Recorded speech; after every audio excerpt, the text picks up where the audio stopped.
I don't want to say that Justin Fields is going to get traded, but Justin Fields is going to get traded.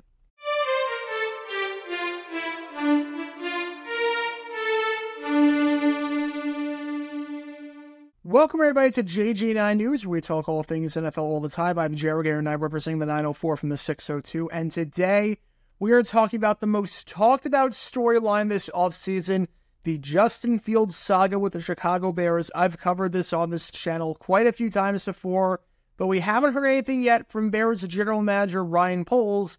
That is until the NFL Combine, because in Indianapolis, he met with reporters and talked about the Justin Fields situation, the will they, won't they situation. What are they going to do with the number one pick? Are they going to keep it? Are they going to take Caleb Williams? Is Justin Fields the franchise guy?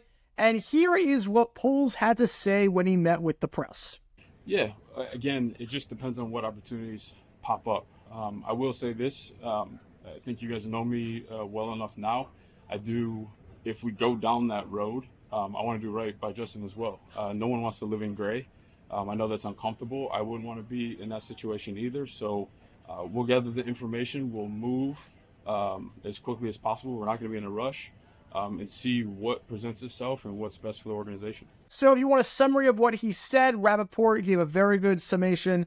If we go down that road of trading Justin Fields, I want to do right by Justin. Poles says he has no timeline, but he understands that no one wants uncertainty. Will move as quickly as possible.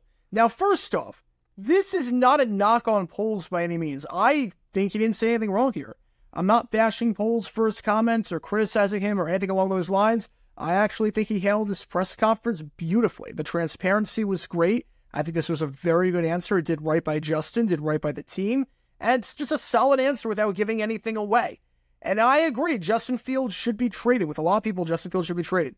Yes, there are problems with the offense that came from Getsy's idiotic scheme. He's no longer there as the offensive coordinator.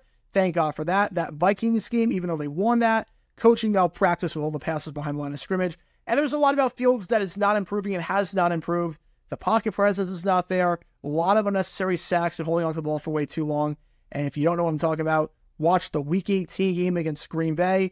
Every third down play, that's a pretty good summation of Justin Fields through his first 3 seasons in the NFL. So I agree, they should do something with the number one pick and probably take a quarterback, because I don't think Justin Fields is the guy. And I'm not bashing Poles here. I just want to break down his comments in the press conference, because I actually think he handled this perfectly. Having said that, though, if we go down that road, yeah, you're trading him.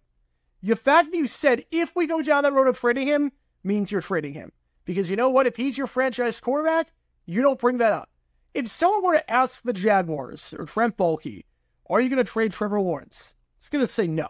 He's going to say no. He's not going to say, if we go down that road, we want to make sure we do right by Trevor. If the Dolphins situation, you ask them, are they going to trade Tua? You ask them the question, they say no.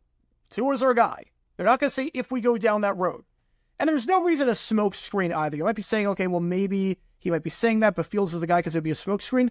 What's the point of a smoke screen here? You have the number one pick. There's no one in front of you. Everyone knows you're not keeping the number one pick to take an out quarterback. Everyone knows Washington is taking a QB at 2. It's not like there are 6 other teams below you that don't need a quarterback, and the next QB needy team is at pick 8 or something, so there's no reason for other teams to leapfrog up to number 1. If you want a quarterback, you're trading with Chicago, and there's no reason to smoke screen when you have the number 1 pick. Some smoke screens make sense from a practical standpoint in terms of trying to acquire value for that number 1 pick, or not for the number 1 pick, but for any pick for that matter. Maybe you say you don't need a quarterback when you really need a quarterback, so that teams that don't think you need a quarterback don't try and trade up in front of you. Like, that makes sense. This is not one of them. So I'm ruling that out, that this is just a giant smoke screen. Especially true when you say that you want to make a decision by the start of the league year. So it's not like this will be up in the air or the value for the number 1 pick is going to depreciate, since you're still going to have 50 some odd days until the draft. And here's the thing. You answer a question like that if something is uncertain. So let's say with Justin Fields, if you might want to keep him, you might want to trade him. You say it like that, where if we trade him, we want to be transparent with him. We haven't made up our mind yet. Something like that. It would make sense if, let's say, you had the 9th pick in the draft. So you don't know if there's a quarterback that's going to fall to you that you might like that's better than Justin Fields. That makes sense as to why you would say something like that, because you don't want to be in a hole either way. Or if there's a free agent quarterback that you really want, obviously you're not guaranteed to get a free agent quarterback. they could sign with any other team in football. So to say something like that makes a ton of sense, and that could go either way. But to say something like this when you have the number 1 pick and you have everything in front of you and you're in complete control of the situation, that pretty much tells you everything you need to know. Again, if Justin Fields is your guy, you say he's your guy. Look at Tom Telesco with the Raiders. He's the GM there now. He was asked about Devontae Adams. Plenty of rumors there. Is he going to get traded from Vegas? And he flat out said he's a Raider. All right? That seems pretty self-explanatory. If you said with Justin Fields, he's a Bear, he's our guy, it makes it very clear you're not trading him. But the fact you said, if we go down that road of trading him, that means you're trading him, especially when we have the number 1 pick at your disposal and you get a quarterback right then and there. It's like this. If I'm having a heart-to-heart with my significant other after we get into a pretty serious conversation, and she asks the all-important question, do you still love me? Do you love me? You know what I say if I do?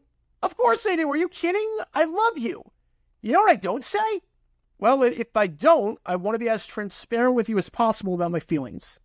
It seems like you've already made up your mind if you're going that route. Now, I'm not saying the Bears have any trade lined up just yet. We have no clue. The legwork is probably going to be done around the combine. That's usually when this stuff happens. We see that a lot where the legwork for trades gets done around the NFL combine with this meeting of the minds in Indianapolis. Among the many instances of this happening, the most notable one might be from 2013 with the Kansas City Chiefs and the San Francisco 49ers. The 49ers had Colin Kaepernick as their starting quarterback. After the second-year man guided them to Super Bowl 47, they had Alex Smith as their backup. They traded him to the Kansas City Chiefs, who had the number 1 overall pick that year in a draft class that had no solid quarterbacks on paper. There was only one QB that went in the first round that year. That was E.J. Manuel.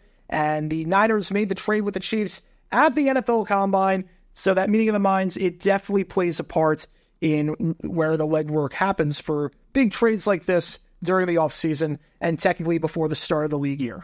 But the fact that you are already saying if we go down that road of trading him and you have the number 1 pick and there's no incentive to smokescreen and you have a quarterback right then and there for the taking, it makes it seem very clear based on Poles' comments, even though he didn't outright say it, that he is going to trade Justin Fields and it will be the end of an era.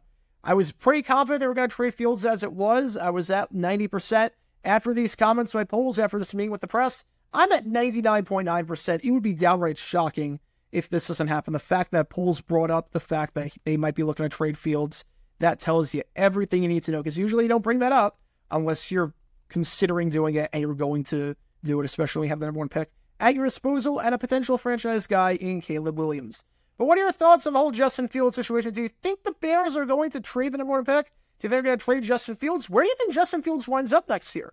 Let me know your thoughts in the comments down below. And that's going to do it for this episode of JG9 News. Be sure you like and subscribe. It helps the channel out a lot. And be sure to check my main channel, Jaguar9, where we talk all things NFL history all the time. Until next time, this is Jaguar9 signing off. And as always, go Jags.